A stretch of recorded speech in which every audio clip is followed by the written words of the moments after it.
안녕하십니까. 중학수학 플랜 B 저자 이형욱입니다. 오늘 강의는 정수와 유리수입니다. 여러분 혹시 영어 단어를 공부할 때 반대말과 함께 단어를 암기하지는 않으십니까? 예를 들어 father and mother, smile and sad처럼 말입니다.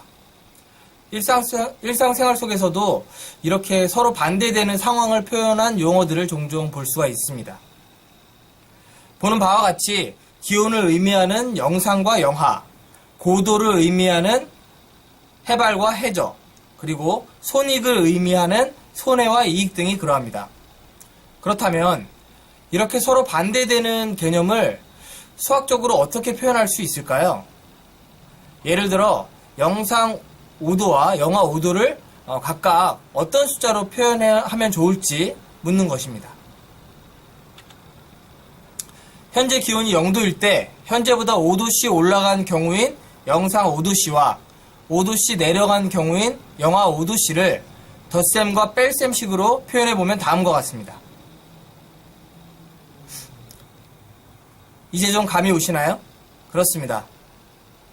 영상 5도씨와 영하 5도씨를 각각 이렇게 표현하면, 즉 숫자 앞에 덧셈 기호와 뺄셈 기호를 붙여 사용하면 손쉽게 서로 반대되는 개념의 용어를 숫자로 표현할 수 있게 됩니다. 누가 봐도 두 숫자는 서로 반대의 상황을 표현하는 숫자라고 말할 수 있겠죠? 여기서 덧셈 기호를 플러스, 뺄셈 기호를 마이너스라고 읽습니다. 다음 문장에 나오는 숫자들을 덧셈 기호와 뺄셈 기호를 사용하여 표현해 보시기 바랍니다. 시간은 30초 드리겠습니다.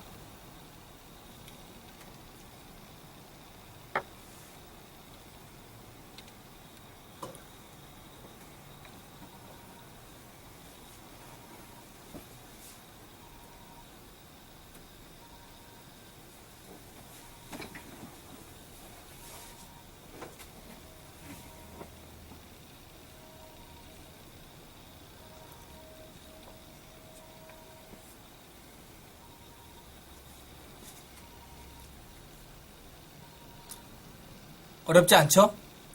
올라간다를 덧셈 기호로, 내려간다를 뺄셈 기호로, 그리고 이득을 덧셈 기호로, 손해를 뺄셈 기호로, 마지막으로 큰 수를 덧셈 기호로, 작은 수를 뺄셈 기호로 표현하면 쉽게 해결됩니다. 정답을 공개하겠습니다. 1. 어제 기온은 영상 2도씨였지만 오늘은 영하 5도씨로 뚝 떨어졌다. 영상 2도씨를 플러스 2도씨로, 영하 5도씨를 마이너스 5도씨로 표현합니다. 2. 백두산 정상의 고도는 해발 2750m이며 세계 최초의 해저 철도인 터키의 마르마라이선의 깊이는 해저 56m이다. 해발 2750m를 플러스 2750m로, 해저 56m를 마이너스 56m로 표현합니다. 3. 은설이는 카지노에서 5,000원을 땄지만 규민이는 오히려 2,000원을 잃었다. 이익 5,000원을 플러스 5,000원으로, 손해 2,000원을 마이너스 2,000원으로 표현합니다. 4. 숫자 0보다 5만큼 큰 수와 0보다 4만큼 작은 수. 0보다 5만큼 큰 수를 플러스 5로, 0보다 4만큼 작은 수를 마이너스 4로 표현합니다. 이렇게 덧셈 기호를 붙은 숫자를 양수라고 말하고, 양수 앞에 붙은 기호를 양의 부호 또는 플러스 기호라고 말합니다. 더불어서 뺄셈 기호가 붙은 숫자를 음수라고 말하고, 음수 앞에 붙은 기호를 음의 부호 또는 마이너스 기호라고 부릅니다. 여기서 잠깐 양의 부호와 음의 부호가 덧셈과 뺄셈을 표현한 기호랑 같아 보이지만은 그 의미는 분명히 다르다는 사실 꼭 명심하시기 바랍니다. 즉 플러스 3은 양수이지 더하기 3이 아닙니다. 그리고 마이너스 5는 음수이지 빼기 5가 아닙니다. 아셨죠? 더불어 두 수의 덧셈과 뺄셈식에서도 양수와 음수를 정확히 구분을 해야 합니다. 그렇게 어렵지는 않지만 학생들이 많이 혼동하는 개념이므로 반드시 주의를 기울이시기 바랍니다. 여러분, 양수와 음수의 기준이 되는 숫자는 무엇일까요? 그렇습니다. 바로 0입니다. 0을 기준으로 자연수 1, 2, 3에 양의 부호를 붙인 수 플러스 1, 플러스 2, 플러스 3을 양의 정수라고 말하고 음의 부호를 붙인 수 마이너스 1, 마이너스 2, 마이너스 3을 음의 정수라고 합니다. 또한 양의 정수와 0 그리고 음의 정수를 통틀어 정수라고 정의합니다. 여러분, 정수의 숨은 의미가 무엇일까요? 네, 맞습니다. 정수라는 숫자가 도입됨으로써 우리가 사용할 수 있는 숫자의 개념이 확장되었습니다. 즉, 자연수의 반대편에 있는 숫자를 사용함으로써 0을 기준으로 양쪽에 균형이 맞춰진 셈이지요. 더불어 우리는 자연수만으로는 표시할 수 없었던 개념들, 예를 들어 영상과 영하, 지상과 지하, 손해와 이득 등을 숫자로 표현할 수 있게 되었습니다. 이것이 바로 정수의 숨은 의미가 되겠습니다. 참고로 양의 정수에서 양의 부호는 생략이 가능합니다. 즉, 양의 정수는 자연수와 똑같다는 뜻입니다. 단 0은 양의 정수도 그리고 음의 정수도 아니라는 사실 꼭 기억하시기 바랍니다. 정수라는 명칭은 도대체 어떻게 지어졌을까요? 우선 정수를 한자로 풀었으면 다음과 같습니다. 정수, 가지런할 정, 숫자 수. 가지런한 숫자? 뭐가 그렇게 가지런하다는 말일까요? 0을 기준으로 우측에는 플러스 1, 플러스 2, 플러스 3, 2 그리고 좌측에는 마이너스 1, 마이너스 2, 마이너스 3 등이 이렇게 일렬로 세워놓은 모양이 마치 체육시간에 양팔 간격 나란히 라는 구호에 맞춰 학생들이 가지런하게 정렬한 것과 같아 보이기 때문에 가지런한 수인 정수라고 이름 지어졌을지도 모르겠네요. 그렇죠? 이번엔 정수를 영어로 풀어볼까요? 정수, 인티저, 훌넘버, 꽉 찬 수. 사실 라틴어로 인티저는 꽉 찬, 전체의 라는 뜻을 가지고 있습니다. 즉, 정수를 훌넘버, 꽉 찬 수라고 말하는데 여러분도 정수가 꽉 찬 수처럼 보이나요? 자연수만 있을 때는 뭔가 부족해 보였는데 0과 함께 오른쪽, 왼쪽, 즉 양쪽으로 숫자가 일렬로 나열되어 있는 것을 보니까 꽉 찬 느낌이 조금은 들 수도 있겠네요. 그렇죠? 그럼 다음 숫자를 양의 정수와 음의 정수로 구분해 보시기 바랍니다. 정수의 정의만 알면은 쉽게 해결할 수 있는 문제입니다. 쉽죠? 양의 정수는 9와 15이며 음의 정수는 마이너스 1, 마이너스 7, 마이너스 57입니다. 여기서 0은 양의 정수도 음의 정수도 아닌 거 다들 알고 계시죠? 다시 한번 말하지만 자연수가 아닌 분수 등에 양의 부호를 붙인 모든 수를 양수라고 말하고 음의 부호를 붙인 모든 수를 음수라고 말한다는 사실 꼭 명심하시기 바랍니다. 여러분, 숫자 0은 일반적으로 무엇을 의미할까요? 없다? 넘치지도 부족하지도 않다? 사람에 따라서 0을 해석하는 방법은 다양할 것입니다. 그렇다면 숫자 0은 수학적으로 어떤 효용 가치가 있을까요? 다시 말해서 0이라는 숫자가 존재함으로써 수의 개념이 어떻게 변화되었을까요? 잠시 생각해보는 시간을 가져보도록 하겠습니다. 시간은 10초 드리겠습니다.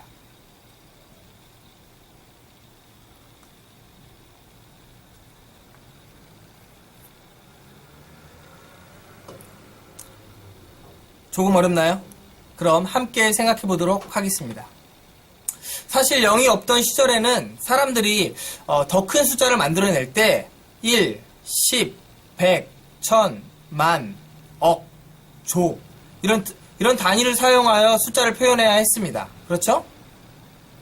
하지만 보다시피 0을 사용하면서부터 수의 단위를 굳이 규정하지 않아도 무한히 큰 숫자를 얼마든지 만들어낼 수 있게 되었습니다.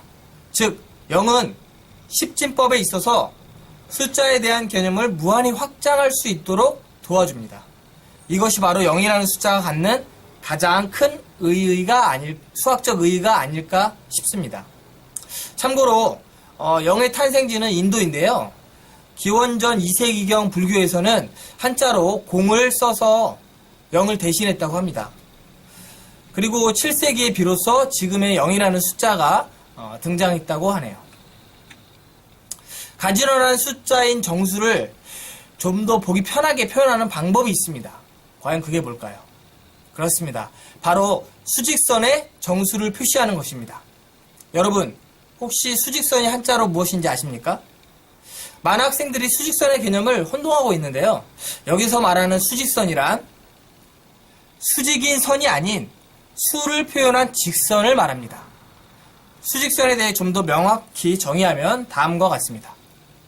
수를 나타낸 직선을 수직선이라고 말하며 일반적으로 직선 중앙에 있는 점을 0으로, 왼쪽에 있는 점을 음수, 오른쪽에 있는 점을 양수로 대응시킵니다. 또한 원점 0을 기준으로 왼쪽 또는 오른쪽으로 한 칸의 길이가 1이 되도록 칸을 나누어 숫자를 표시합니다. 과연 수직선을 사용하는 이유가 무엇일까요? 그렇습니다. 수직선을 사용하면은 숫자들의 여러 정보, 예를 들어 숫자 사이의 거리, 음수와 양수의 위치 관계 등을 쉽게 눈으로 확인할 수 있습니다. 더 나아가 수직선을 이용하여 여러 가지 도구도 만들 수 있는데요. 그 대표적인 것이 바로 우리가 쓰는 눈금자입니다. 이것이 바로 수직선의 숨은 의미가 되겠습니다. 수직선에서 0은 어떤 의미를 가질까요? 네, 맞아요. 양수와 음수를 구분하는 기준이 되는 점, 즉 원점에 대응하는 숫자가 바로 0입니다. 가끔 스포츠 경기를 볼 때 승부는 다시 원점으로 돌아왔다 라는 말을 많이 합니다. 그렇죠? 이는 우리 편이 얻은 점수를 플러스, 상대편이 얻은 점수를 마이너스라고 할 때 서로의 득점이 3대 3이라면 플러스 3, 마이너스 3 이퀄 0이 되어 경기가 시작할 때와 동일한 상황이 되었다는 것을 뜻합니다. 다들 아시죠? 다음은 어떤 두 학생의 대화입니다. 마지막 물음에 대해 곰곰이 생각해 보시기 바랍니다. 시간은 30초 드리겠습니다.